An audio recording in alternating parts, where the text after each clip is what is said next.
को एक न एक दिन वैसे ही तोड़ना है जैसे भारत ने पाकिस्तान को तोड़ा। आप जानते हैं 1971 में भारत के सैनिकों ने बांग्लादेश अलग करा दिया और वो अलग हुआ, उसका दर्द पाकिस्तान को है। तो पाकिस्तान कहता है कि हमारा बांग्लादेश अलग हुआ तो अब हम भारत का जम्मू कश्मीर अलग करेंगे। इसके लिए 71 के बाद से जितने भी पाकिस्तानी शासक हुए सबने आतंकवाद जम्मू कश्मीर में होना चाहिए, अलगाववाद जम्मू कश्मीर में बढ़ना चाहिए, उसके लिए काम किया है, धन भी दिया है और अपने सैनिक भी दिए हैं। और वो आतंकवाद और अलगाववाद जो 72 से चालू है जम्मू कश्मीर में, वो आज इतना बड़ा नासूर है कि भारत के 60,000 से ज्यादा सैनिकों की मृत्यु हो चुकी है या शहादत हो चुकी है जम्मू कश्मीर को भारत में बनाए रखे।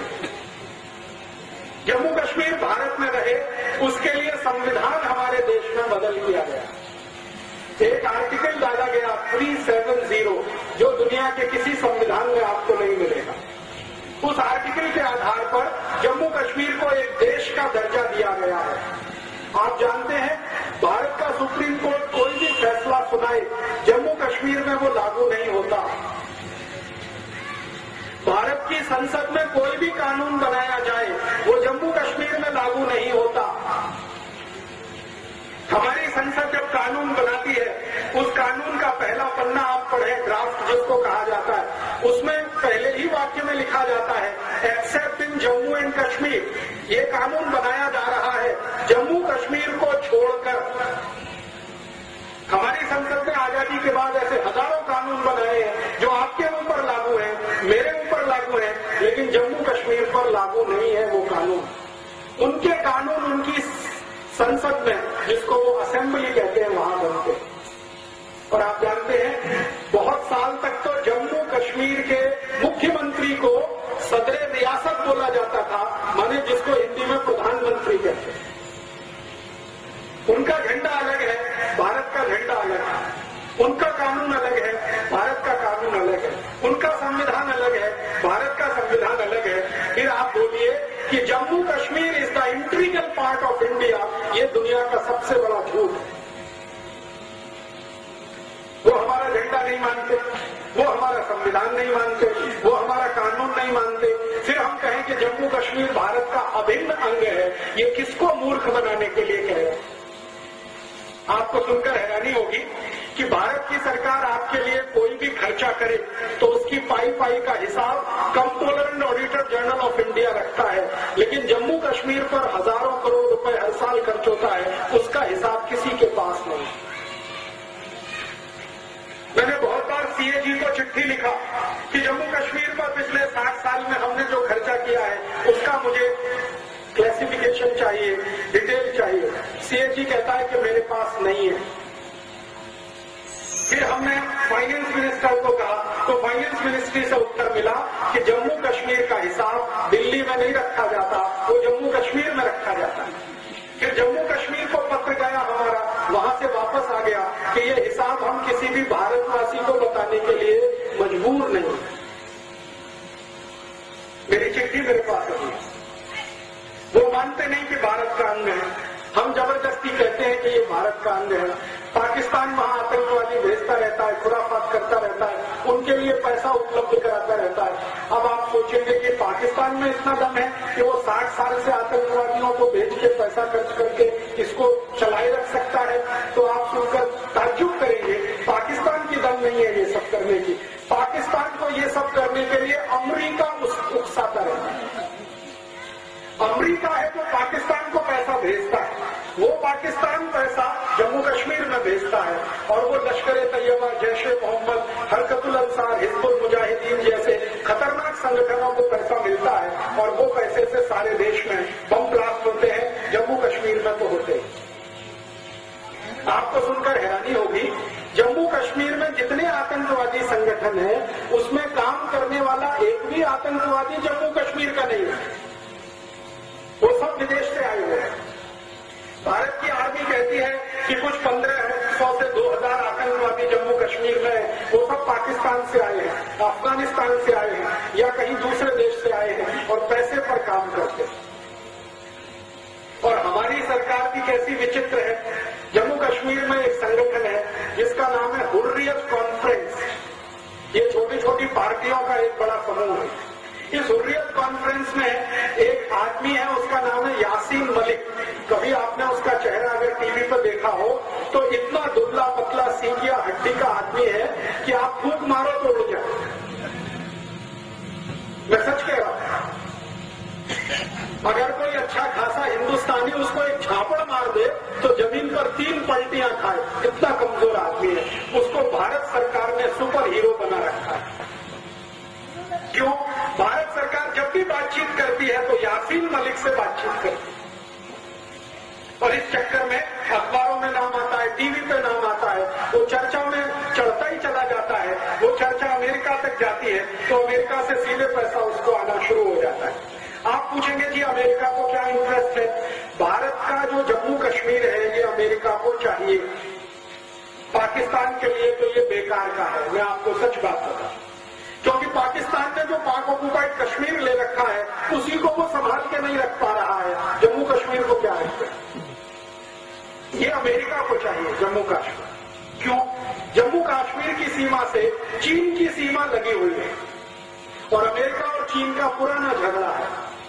अमेरिका और चीन एक दूसरे के जबरदस्त दुश्मन है। तो अमेरिका की योजना है कि चीन पर एक दिन हमला करना है, जैसे इराक पर किया। वो हमला करने के लिए अमेरिका के जहाजों को एक ऐसा ग्राउंड चाहिए जहां से हवाई जहाज उड़े और चीन पर जाकर मिसाइल डाले, और वो स्थान जम्मू में है। इसलिए अमेरिका को ये चाहिए।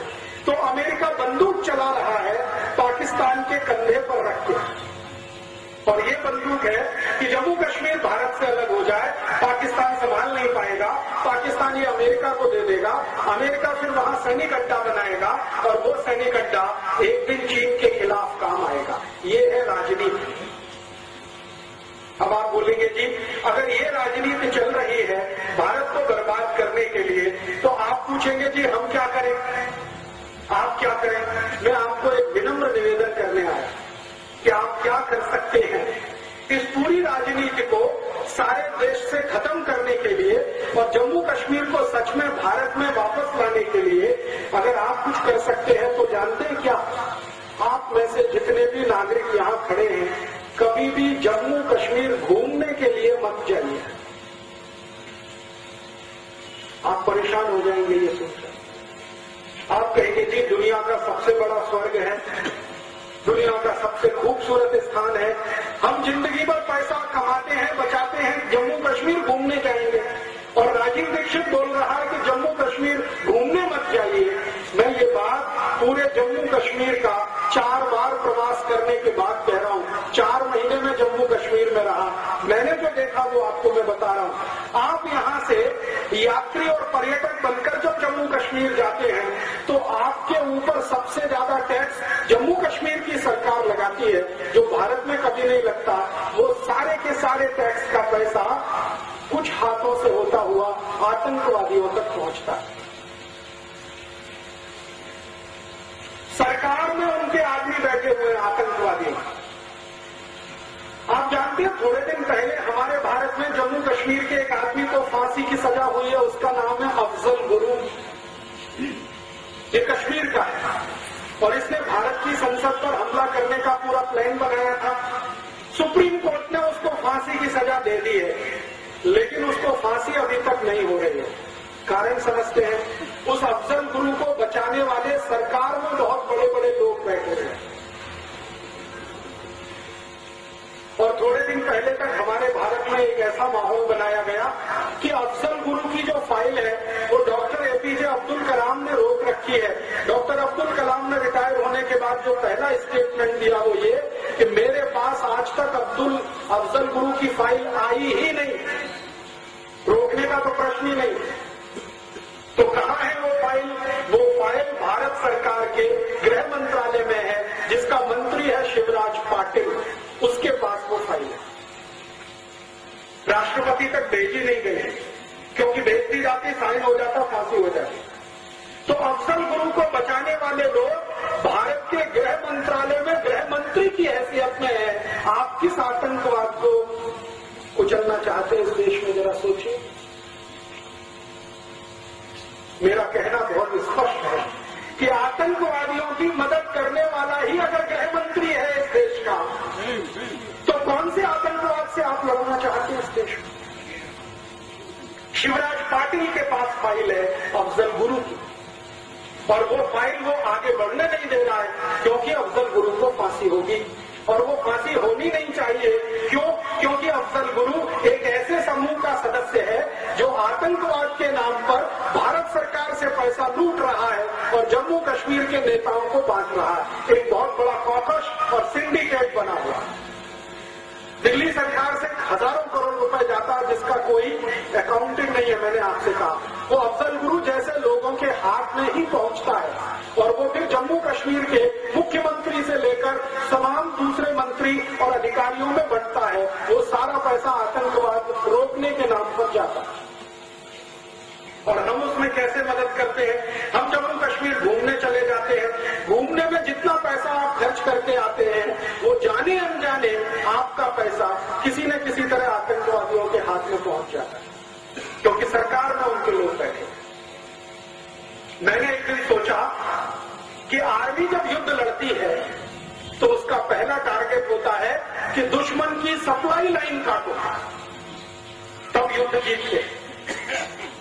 तो मेरे मन में आया कि जम्मू कश्मीर को जो सप्लाई लाइन है, एक तो सरकार की है और दूसरे आप जैसे लोगों की है जो हर साल जून मई के महीने में घूमने के नाम पर वहां जाते हैं, हजारों करोड़ खर्च करके आते हैं, वो पैसा उनको मिलता है और वो पैसे से उनका आतंकवाद पलता है। मेरा ऐसा मानना है कि भारतीय नागरिक जम्मू कश्मीर का प्रवास करना अगर बंद कर दें, 1-2 साल के लिए ही बंद कर दें, तो समाज में जो पैसा वहां पहुंच रहा है वो बंद हो जाएगा। जम्मू कश्मीर झक मार के हिंदुस्तान में वापस आ जाएगा, क्योंकि उनकी दम नहीं है।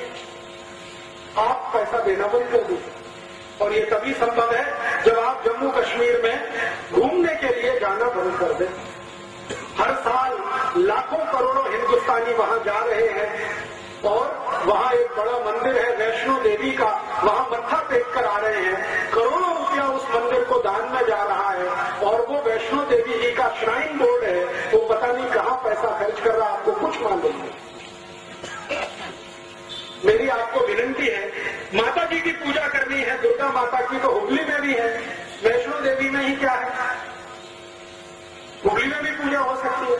और भारत में तो कण कण में भगवान है, तो जम्मू जाके कटरा जाके वहीं पूजा करना, हमारे यहां तो कण कण में भगवान है। तो जिस दिन भारत के 110 कोटि नागरिक एक साथ ये ऐलान कर दें कि हम जम्मू कश्मीर तब तक नहीं जाएंगे जब तक कि आतंकवाद खत्म नहीं होता, मैं आपको गारंटी देता हूं 1-2 साल ज्यादा नहीं, आतंकवाद खत्म हो जाएगा। ये तो मेरी आपको विनती है। और दूसरी एक विनती है, अभी जानते हैं जम्मू कश्मीर में एक नया खेल शुरू हुआ है। वहां के लोग कंधे पर रख के शॉल ले लेके आते हैं और आपके हुगली में बेच बेच के हजारों लाखों रुपए लेके जाते हैं। आप जानते नहीं कि उनमें से कौन आतंकवादी है और कौन सच्चा हिंदुस्तानी। पश्मीने के शॉल 10-10 हजार रुपए के इस हुगली में बेचने के लिए हर साल जम्मू कश्मीर के लोग आते हैं और यहां बेचकर जाते हैं, आपका पैसा वहां पहुंचता है। तो जम्मू कश्मीर से अगर कोई आया हुआ है तो हाथ जोड़कर उसको विनती करिए कि हम तुम्हारा शॉल तब तक नहीं खरीद सकते जब तक कि जम्मू कश्मीर घोषणा ना करे कि हम भारत के अभिन्न अंग हैं। हम नहीं खरीद सकते, बात खत्म हो गई। तो उनका सामान यहां बिकना बंद हो जाए। आप लोग जो करोड़ों की संख्या में हर साल जम्मू और कश्मीर जा रहे हैं, वहां जाना बंद कर दीजिए, आतंकवाद की समस्या हल हो जाए।